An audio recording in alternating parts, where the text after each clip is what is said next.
Asia cup ಈಗ almost climax ಹಂತಕ್ಕೆ ಬರ್ತಾ ಇದೆ. ಇಷ್ಟೂ ದಿನದ ಪಂದ್ಯಗಳಲ್ಲಿ ಭಾರತ ವರ್ಸಸ್ ಪಾಕಿಸ್ತಾನ ನಡುವಿನ ಪಂದ್ಯವೇ ಹೈ ವೋಲ್ಟೇಜ್ ಮ್ಯಾಚ್ ಆಗಿತ್ತು. ಲೀಗ್ ಹಂತದಲ್ಲೂ ಕೂಡ ಶೇಕ್ ಹ್ಯಾಂಡ್ ವಿವಾದ ಅಂತಾರಾಷ್ಟ್ರೀಯ ಮಟ್ಟದಲ್ಲಿ ಸದ್ದು ಮಾಡಿತ್ತು. ಸೂಪರ್ 4 ಹಂತದ ಮ್ಯಾಚ್ನಲ್ಲೂ ಕೂಡ ಫೀಲ್ಡ್ನಲ್ಲೇ ಕಿರಿಕ್ಗಳಾಗಿದ್ವು. ಆದರೆ ಈ ಫೈಟ್ ಇಷ್ಟಕ್ಕೆ ಮುಗಿತಾ ಅಂದ್ರೆ ಇಲ್ಲ. ಏಷ್ಯಾ ಕಪ್ ಟೂರ್ನಿಯಲ್ಲಿ ಮತ್ತೆ ಮುಖಾಮುಖಿಯಾಗುವಂತ ಚಾನ್ಸಸ್ ಇದೆ, ಅದು ಕೂಡ ಫೈನಲ್ನಲ್ಲಿ. ಟ್ರೋಫಿ ಮೇಲೆ ಕಣ್ಣಿಟ್ಟಿರುವಂತ ಪಾಕಿಸ್ತಾನಕ್ಕೆ ಸೂರ್ಯಗ್ರಹಣ ಶಾಪವಾಗಿ ಕಾಡ್ತಾ ಇದೆ. ಅದು ಹೇಗೆ ಅನ್ನೋದನ್ನ ಹೇಳ್ತೇನೆ. ನಾನು ಶಾಂತ. ನೀವು ಸುದ್ದಿಯಾನದ ಸಬ್ಸ್ಕ್ರೈಬರ್ ಆಗೋದಕ್ಕೆ ಮರಿಬೇಡಿ. 17ನೇ ಸೀಸನ್ ಏಷ್ಯಾ ಕಪ್ ಟ್ರೋಫಿ ಮೇಲೆ ಕಣ್ಣಿಟ್ಟಿರುವಂತ ಪಾಕಿಸ್ತಾನಕ್ಕೆ ಅಕ್ಷರಶಃ ಸೂರ್ಯಗ್ರಹಣ. ಭಾರತದ ವಿರುದ್ಧ ಸತತ 2 ಪಂದ್ಯಗಳನ್ನ ಸೋತಿರುವಂತ ಪಾಕಿಸ್ತಾನ ಈಗ ಡೂ ಆರ್ ಡೈ ಸ್ಟೇಜ್ನಲ್ಲಿದೆ. ಟೀಂ ಇಂಡಿಯಾ ವಿರುದ್ಧದ ಪಂದ್ಯಗಳಲ್ಲಿ ಸೂರ್ಯಕುಮಾರ್ ನಾಯಕತ್ವದ ಟೀಂ ಇಂಡಿಯಾ ನೀರು ಕುಡಿಸಿದೆ. ಈಗ ಜಯಸೂರ್ಯ ಗರಡಿಯ ಹುಡುಗರು ಟೂರ್ನಿಯಿಂದಲೇ ಹೊರಗಟ್ಟೋಕೆ ರೆಡಿಯಾಗಿದ್ದಾರೆ. ಆದರೆ ಈ ಸೂರ್ಯಗ್ರಹಣವನ್ನ ಬಿಡಿಸ್ಕೊಂಡು ಪಾಕಿಸ್ತಾನ ಮತ್ತೆ ಫೈನಲ್ಗೆ ಬರೋಕೆ ಚಾನ್ಸಸ್ ಕೂಡ ಇದೆ. ಮತ್ತೊಮ್ಮೆ ಭಾರತಕ್ಕೆ ಎದುರಾಳಿಯಾಗುವಂತ ಅವಕಾಶ ಕೂಡ ಇದೆ. ಲಂಕಾ ವಿರುದ್ಧ ಪಾಕ್ ಫೈಟ್ ಗೆದ್ರಷ್ಟೇ ಫೈನಲ್ ರೇಸ್ ಜೀವಂತ. ಏಷ್ಯಾ ಕಪ್ ಟೂರ್ನಿಯಲ್ಲಿ ಸೂಪರ್ 4 ಹಂತದ ಪಂದ್ಯಗಳು ನಡೀತಾ ಇದ್ದು 2 ಪಂದ್ಯಗಳು ಮುಗಿದಿವೆ. 3ನೇ ಪಂದ್ಯ ಸೆಪ್ಟೆಂಬರ್ 23ರಂದು ಅಂದ್ರೆ ಇವತ್ತು ಅಬುಧಾಬಿಯಲ್ಲಿ ಶ್ರೀಲಂಕಾ ಮತ್ತು ಪಾಕಿಸ್ತಾನ ನಡುವೆ ನಡೆಯಲಿದೆ. ಶ್ರೀಲಂಕಾ ಮತ್ತು ಪಾಕಿಸ್ತಾನ ತಂಡಗಳು ಸೂಪರ್ 4ನಲ್ಲಿ ತಲಾ ಒಂದೊಂದು ಪಂದ್ಯಗಳನ್ನು ಆಲ್ರೆಡಿ ಸೋತಿದ್ದಾರೆ. ಹೀಗಾಗಿ ಇವತ್ತಿನ ಪಂದ್ಯ ಇಬ್ಬರ ಪಾಲಿಗೂ ಕೂಡ ಮಾಡು ಇಲ್ಲವೇ ಮಡಿ ಎನ್ನುವಂತಿದೆ. ಗೆದ್ದ ತಂಡ ಫೈನಲ್ ರೇಸ್ನಲ್ಲಿ ಉಳಿದ್ರೆ ಸೋತ ತಂಡ ಟೂರ್ನಿಯಿಂದಲೇ ಹೊರಬೀಳಲಿದೆ. ಅಂದ್ರೆ ನಾವಿಲ್ಲಿ ಭಾರತದ ಸ್ಟಾಟ್ಸ್ ಅನ್ನ ಹೇಳ್ತಾ ಇಲ್ಲ, ಯಾಕಂದ್ರೆ ಭಾರತ ಈ ಸಲ ಕೂಡ ಅಜೇಯವಾಗಿ ಫೈನಲ್ಗೆ ಲಗ್ಗೆ ಇಡುವಂತ ಎಲ್ಲಾ ಪಾಸಿಬಿಲಿಟೀಸ್ ಇದೆ. ಸೊ ಫೈನಲ್ಗೆ ಇರೋಕೆ ಇನ್ನೊಂದು ತಂಡ ಯಾವುದು ಅನ್ನೋದೇ ಈಗಿರುವಂತಹ ಪ್ರಶ್ನೆ. ಸದ್ಯದ ಸಿನಾರಿಯೋಗಳನ್ನ ನೋಡ್ತಾ ಇದ್ರೆ 3 ತಂಡಗಳಿಗೂ ಕೂಡ ಅವಕಾಶ ಇದೆ. ಹೇಗೆ ಅನ್ನೋದನ್ನ ಹೇಳ್ತಾ ಹೋಗ್ತೇನೆ ನೋಡಿ. ಪಾಕ್, ಲಂಕಾ ಮತ್ತು ಬಾಂಗ್ಲಾ 3 ತಂಡಗಳಿಗೂ ಫೈನಲ್ ಚಾನ್ಸ್. ಸೆಪ್ಟೆಂಬರ್ 21ರಂದು ನಡೆದ ಭಾರತ ವಿರುದ್ಧದ ಸೂಪರ್ 4 ಹಂತದ ಪಂದ್ಯದಲ್ಲಿ ಪಾಕಿಸ್ತಾನ ಸೋಲು ಕಂಡಿದೆ. ಹಾಗಂತ ಫೈನಲ್ ಕನಸು ಇನ್ನೂ ಕೂಡ ಭಗ್ನವಾಗಿಲ್ಲ. ಇವತ್ತು ಶ್ರೀಲಂಕಾ ವಿರುದ್ಧದ 2ನೇ ಪಂದ್ಯದಲ್ಲಿ ಮಸ್ಟ್ ಅಂಡ್ ಶುಡ್ ಗೆಲ್ಲೇಬೇಕು. ಭಾರತದ ವಿರುದ್ಧ ಹೀನಾಯವಾಗಿ ಸೋತಿರೋದ್ರಿಂದ ಲಂಕಾ ವಿರುದ್ಧ ಬಿಗ್ ಮಾರ್ಜಿನ್ ವಿಕ್ಟರಿ ಬೇಕಾಗುತ್ತೆ.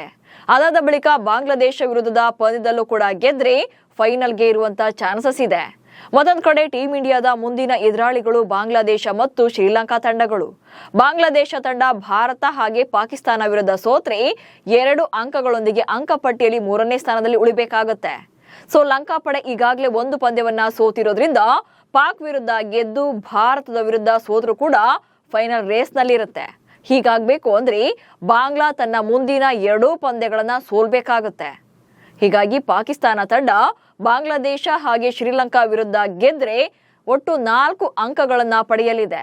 ಈ ಮೂಲಕ ಅಂಕ ಪಟ್ಟಿಯಲ್ಲಿ ದ್ವಿತೀಯ ಸ್ಥಾನವನ್ನ ಪಡೆದು ಫೈನಲ್ಗೆ ಇರುವಂತ ಅವಕಾಶ ಇರುತ್ತೆ. ಅಷ್ಟೇ ಅಲ್ಲದೆ Asia cup tourney round robin format ನಲ್ಲಿ ನಡೆಯೋದ್ರಿಂದ ಯಾವುದೇ ಸೆಮಿಫೈನಲ್ ಮ್ಯಾಚ್ ಕೂಡ ಇರೋದಿಲ್ಲ. ಬದಲಾಗಿ ಸೂಪರ್ 4 ಹಂತದ ಅಂಕ ಪಟ್ಟಿಯಲ್ಲಿ ಮೊದಲ 2 ಸ್ಥಾನಗಳನ್ನ ಅಲಂಕರಿಸುವಂತಹ ತಂಡಗಳು ಡೈರೆಕ್ಟ್ ಫೈನಲ್ ಮ್ಯಾಚ್ ಅನ್ನ ಆಡ್ಲಿವೆ. ಸೂರ್ಯ ಗ್ರಹಣ ಬಿಡಿಸಿಕೊಳ್ಳುತ್ತಾ ಪಾಕಿಸ್ತಾನ. ಪ್ರಸ್ತುತ ಏಷ್ಯಾ ಕಪ್ ಟೂರ್ನಿಯಲ್ಲಿ ಪಾಕಿಸ್ತಾನಕ್ಕೆ ಕಾಡ್ತಾ ಇರೋದೇ ಸೂರ್ಯಗ್ರಹಣ. ಆಲ್ರೆಡಿ ಭಾರತದ ವಿರುದ್ಧ ಪಾಕ್ 2 ಪಂದ್ಯಗಳನ್ನ ಸೋತಿದೆ. ಅಂದ್ರೆ ಸೂರ್ಯಕುಮಾರ್ ಯಾದವ್ ನಾಯಕತ್ವದ ಆಟಗಾರರು ಪಾಕ್ ತಂಡಕ್ಕೆ ಸರಿಯಾಗಿ ಬೆಂಡೆತ್ತಿದ್ದಾರೆ. ಈಗ ಲಂಕಾದಲ್ಲೂ ಕೂಡ ಸೂರ್ಯನದ್ದೇ ಕಾಟ.